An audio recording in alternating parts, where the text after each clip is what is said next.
Сачыць за зняволенымі ў беларускіх турмах і калоніях будуць з дапамогай беспілотнікаў. Гэта вынікае з пастановы Міністэрства ўнутраных справаў. Дакумент са спісам тэхнічных сродкаў, якія могуць выкарыстоўвацца дзеля нагляду і кантролю за асуджанымі, апублікавалі на нацыянальным прававым партале. Вітаю, мяне завуць Наста Печанькова і сёння ў аб'ектыве.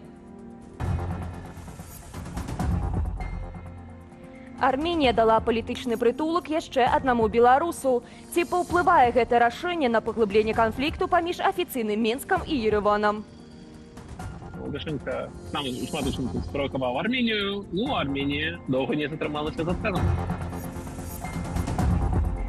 30 гадоў рэжыму. Згадаем, як дырэктар калгасу са Шклушчыны стаўся першым прэзідэнтам незалежнай Беларусі.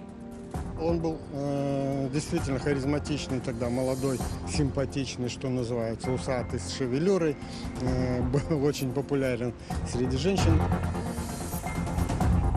Больш за 60 беларусаў патанулі з пачатку купальнага сезону. Што зрабіць, каб не стацца ахвярай вады?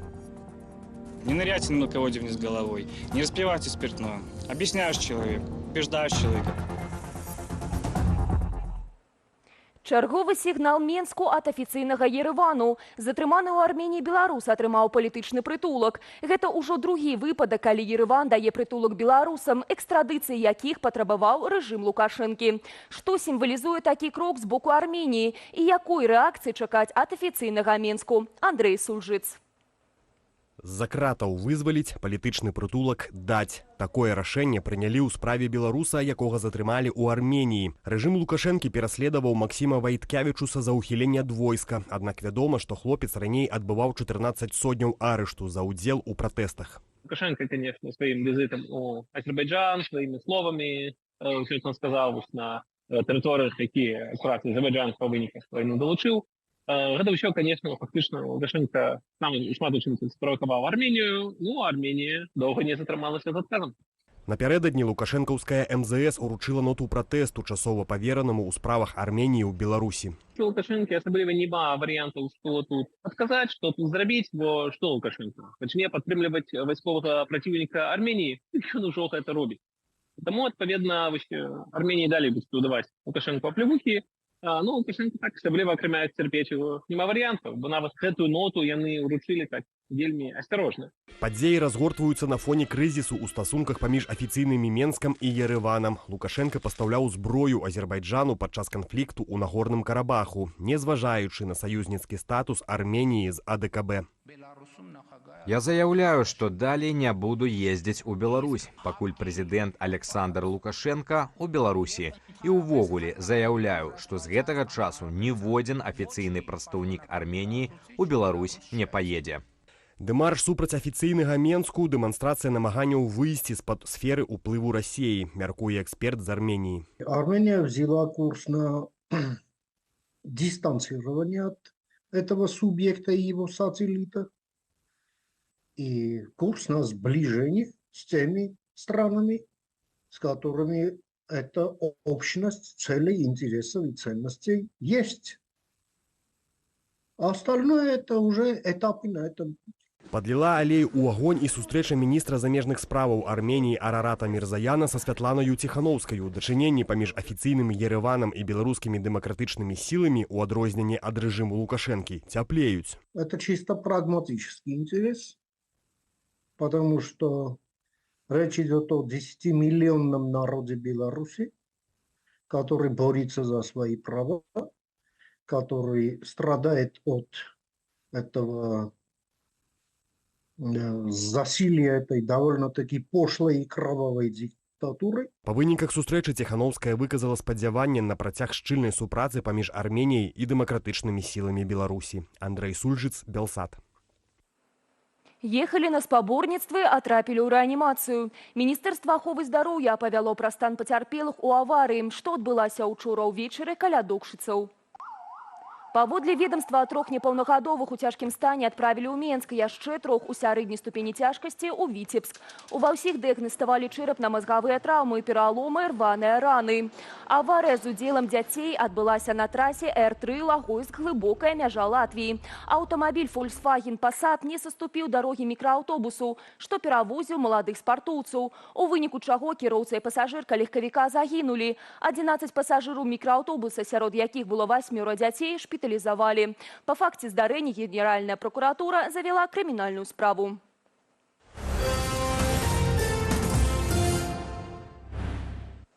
– 21 год без Васіля Быкова. Нацыянальны прарок сумлення нацыі. У ягоных творах адлюстраваліся трагедыя беларускага народу. Сотнікаў, альпійская балада, знак бяды. Гэтыя і шматлікі іншыя творы Быкова сталіся класікаю. Класікам стаўся і ён сам. Сёння дзень памяці выбітнага пісьменніка.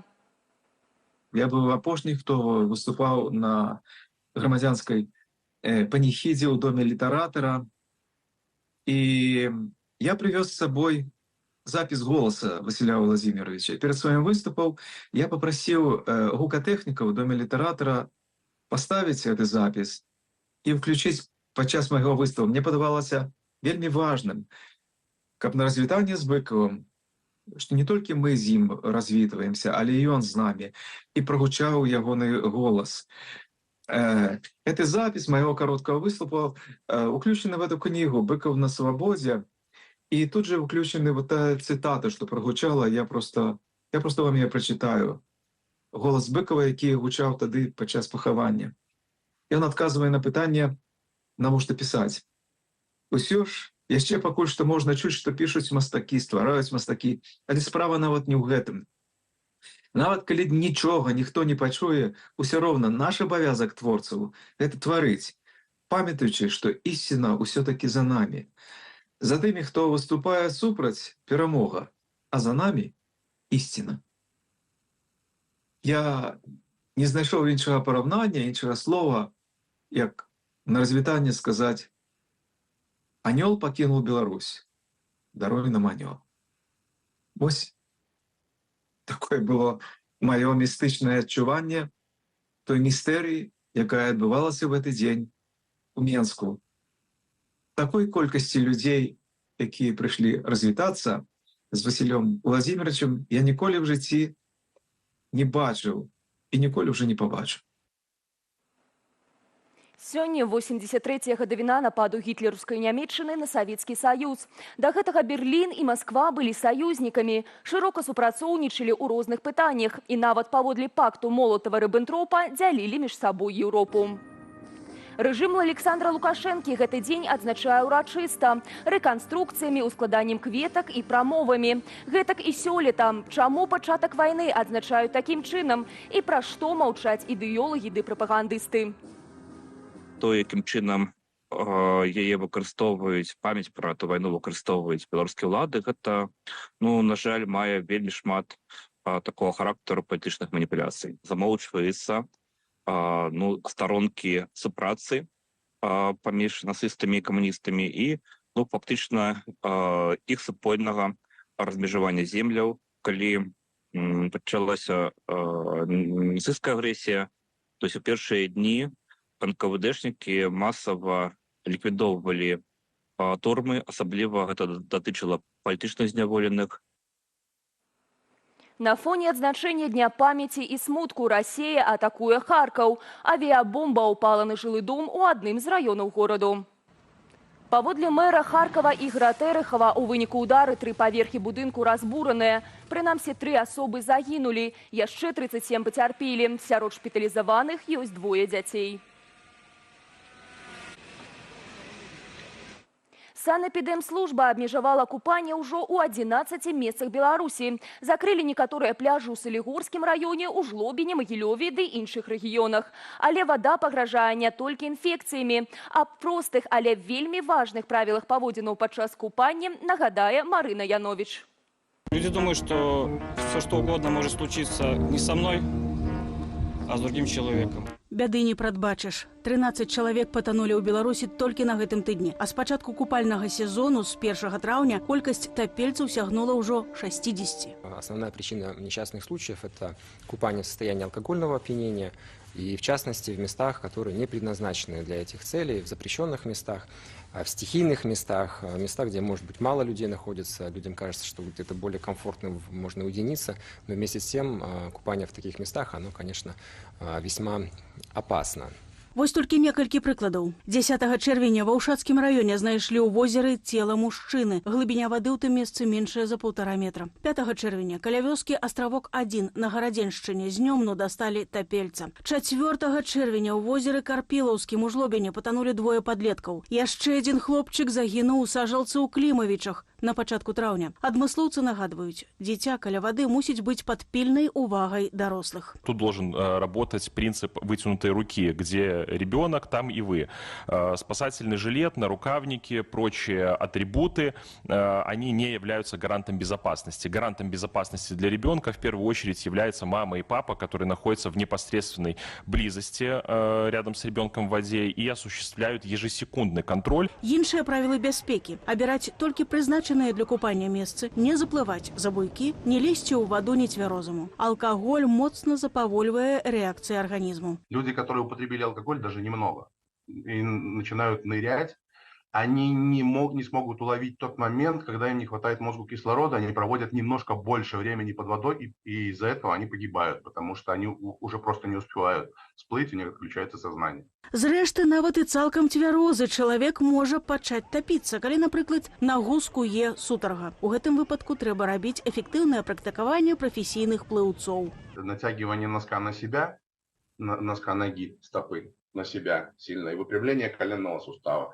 Это поможет снизить уровень судороги, по крайней мере. Ну, некоторые люди употребляют короткие удары, там, щипки или уколы иголками, но это как бы все персонально. Алексей Носов таксама даў парады на выпадак, калі чалавека дасталі з вады ўжо ў непрытомным стане. Найперш трэба выклікаць хуткую дапамогу, праверыць дыханне, паднесці да вуснаў пацярпелага люстэрка або пасачыць, ці рухаецца ягоная грудная клетка. Ачысціць ротавую поласць, каб там не было вадкасці, пяску або ціны. Перавярнуць пацярпелага на жывот, каб злілася вада з дыхальных шляхоў. Пачаць штучную вентыляцыю лёгкіх, дыханне рот у рот або рот у нос праз чыстую тканіну. Зрабіць масаж сэрца, але лепей, калі гэтым зоймецца спрактыкаваная асоба. І яшчэ, збіраючыся на пікнік або на пляж, не палянуйцеся паглядзець у інтэрнэце відэоінструкцыю ратавання тапельца. Добра, калі не спатрэбіцца. Выдатна, калі кагось уратуе. Марина Янович, Белсат. 30 гадоў таму ў Беларусі адбыўся першы тур першых выбараў прэзідэнта. Лідарам галасавання стаўся тады дэпутат са Шклова Александр Лукашенко. Праз 3 дні ён пераможа ў другім туры і выбудуе ў краіне дыктатуру. А выбары 1994 застануцца адзінымі, дзе галасы сапраўды лічыліся. Працягне Александр Борозенко. Но то, что происходит сегодня на государственном телевидении, вы же видите, что происходит? Вранье идет, сплошное вранье. За свабоду слова і супраць карупцыі. Такі прывабны вобраз ствараў кандыдат Александр Лукашенко сярод выбарнікаў перад першым турам першых прэзідэнцкіх выбараў. Простыя і зразумелыя папулісцкія лозунгі дэпутата са Шклоўшчыны адгукнуліся ў сэрцах людзей. Он был действительно харизматичный, тогда молодой, симпатичный, что называется, усатый, с шевелюрой, был очень популярен среди женщин. И он говорил популистские вещи, заявлял. Ну, например, его программа предвыборная содержала всего 3 пункта. Первый из которых гласил, что он способен остановить цены, рост цен в магазинах. Ну, это популизм очевидный же. Свою палітычную кар'еру ў Верховным Савеце 12-го склікання Лукашенко пачынаў у вобразе рэфарматара і прыхільніка рынкавай эканомікі. У сваім праграмным артыкуле для народнай газеты пад назваю, што цяпер выглядае сумнай іроніяй, «Дыктатура. Беларускі варыянт», малады дэпутат крытыкуе адміністрацыйнае рэгуляванне эканомікі і нават захапляецца заходнімі эканамічнымі мадэлямі. Нам усё жыццё ўбівалі ў галаву, што там эксплуатацыя, там чалавек нішто. А аказалася, у наша грамадства ўсеагульнага дабрабыту адтуль ніхто не рвецца, а мы. Для яго характэрна палітычная мімікрыя.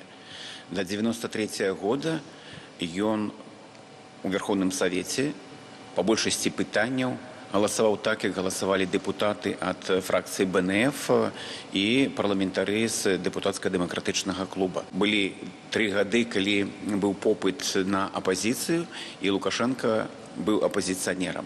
А ў 93 годзе ён змяняе свае наратывы, свае пасланні, і гэта звязана з тым, што ён прыняў рашэнне балатавацца на пасаду прэзідэнта. У першым туры 23 чэрвеня Лукашенко набраў амаль 45% галасоў. Ягоным супернікам у другім туры стаўся тагачасны прэм'ер Вячаслаў Кебіч. Лідар Беларускага народнага фронту Зянон Пазняк і былы старшыня парламенту Станіслаў Шушкевіч набралі амаль 13 і 10% адпаведна. Існаваў просто такі бытавы лозунг: хто заўгодна, абы не Кебіч. То бок Лукашенко малады, Кебіч стары, вось гэтая партнаменклатура, ад яе ўсе стаміліся, то бок адбылася такая электаральная рэвалюцыя, амаль такая ж, якая адбылася ў Беларусі ў 2020 годзе. Фальсіфікаваць выбары, напэўна, у той час яшчэ не ўмелі, так як гэта можа рабіць зараз Лукашенко і тое, што ён рабіў. У другім туры 10 ліпеня Лукашенко набраў больш за 80% галасоў. Абяцанні рынкавых рэформаў былі забытыя. С меня выбивать реформы не будете. Я вас привяжу к президенту и его политике настолько, что если вы меня утопите, утонете и вы вместе с ним. А ў краіне выбудавалі сістэму кантролю, рэпрэсіяў і фальсіфікацыяў, якая зрабіла выбары 1994 года адзінымі свабоднымі ў гісторыі незалежнай Беларусі. Александр Баразенко, Белсад. Магічныя абрады, карагоды, пошук папараць-кветкі. Беларусы па ўсім свеце адзначаюць купалі. Самы доўгі дзень у годзе дае магчымасць далучыцца адразу да некалькіх імпрэзаў. Беларусы ў краіне могуць наведаць музей народнай архітэктуры і побыту ў Азярцы. Арганізатары абяцаюць варажбу на зеляніне, скокі праз вогнішча, майстар-класы, пляценне вянкоў ды іншыя пункты купальскай праграмы. На свята сонца запрашаюць у дудуткі. Гасцей чакае вогненнае шоу, канцэрт з удзелам беларускіх выканаўцаў і купальскае шэсце да ракі Пціч апоўначы. Беларусы замежжа змогуць сёння адсвяткаваць купалі ў Польшчы, Чэхіі, Нідерландах ды Лондоне. А заўтра шэраг імпрэзаў пройдзе ў ЗША. На гэтым я з вами развітваюся. Падсумаванне асноўных навін у тыдня глядзіце ўжо заўтра. Зычу добрых выходных і да сустрэчы.